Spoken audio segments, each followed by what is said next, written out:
Hi friends, welcome to Telugu defence news. Long delay తర్వాత finally 4th S-400 squadron ships ద్వారా ఇండియాని చేరింది. ఇక 5వ స్క్వాడ్రన్ అయితే నెక్స్ట్ ఇయర్ స్టార్టింగ్లో రావచ్చు. అయితే షాకింగ్ ఏంటంటే మీడియా దీన్ని కూడా పాకిస్తాన్ బోర్డర్లోనే డిప్లాయ్ చేస్తున్నట్టు సోర్సెస్ చెప్పాయని. అంటే మెయిన్ ఫోకస్ పాకిస్తాన్ మీద ఉండేలా 3 S-400లు, పూర్తిగా చైనా మీద ఉండేలా ఒక S-400.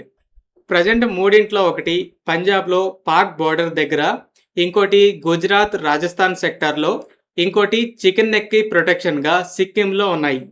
చైనా ఇండియాకి బిగ్గెస్ట్ మిలిటరీ ఛాలెంజ్. చాలా పెద్ద ఎయిర్ ఫోర్స్ ఉంది, మిజైల్ ఫోర్స్ ఉంది, బోర్డర్లో ప్రెజర్ చేస్తూనే ఉంది.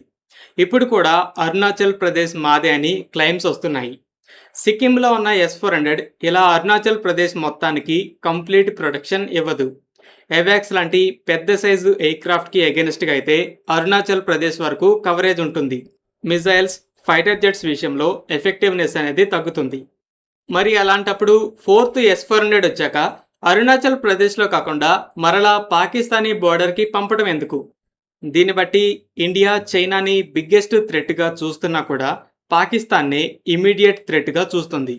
అంటే నెక్స్ట్ వార్ చైనాతో కంటే పాకిస్తాన్తో జరగడానికే ఎక్కువ అవకాశాలున్నాయని అంచనా వేస్తుంది. దీని అర్థం చైనా విషయంలో వరి అవటం స్టాప్ చేసిందని కాదు, రెండింట్లో పాకిస్తాన్కి ఎక్కువ ప్రయారిటీ ఇస్తున్నాం. ఇప్పుడు ఎక్కువ శాతం S-400 కవరేజ్ పాకిస్తాన్ మీదే ఉంటుంది. ఆపరేషన్ సింధూర్లో అటాక్లో బ్రహ్మోస్ది మెయిన్ రోల్ అయితే డిఫెన్స్లో S-400ది మెయిన్ రోల్.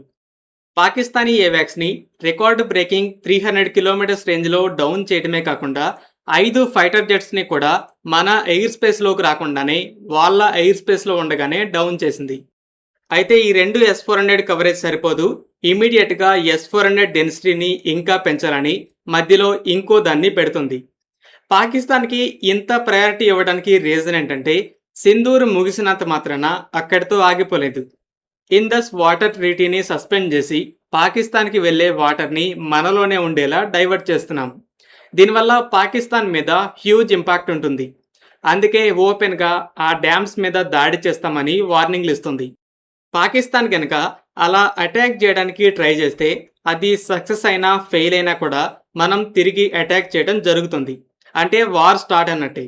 అందుకే వాటర్ విషయంలో ఇంకో వార్ జరగడానికి ఎక్కువ ఛాన్సెస్ ఉన్నాయని, చైనా బిగ్గెస్ట్ థ్రెట్ అయినా పాకిస్తానే ఇమీడియట్ థ్రెట్ అని ఈ 4వ స్క్వాడ్రన్ని కూడా పాకిస్తాన్ బోర్డర్ వైపే పంపుతుంది. ఫ్రెండ్స్, ఈ వీడియో మీకు నచ్చినట్టయితే లైక్ చేయండి. అలాగే మరిన్ని డిఫెన్స్ అప్డేట్స్ కోసం మన ఛానల్ని సబ్స్క్రైబ్ చేసుకోండి.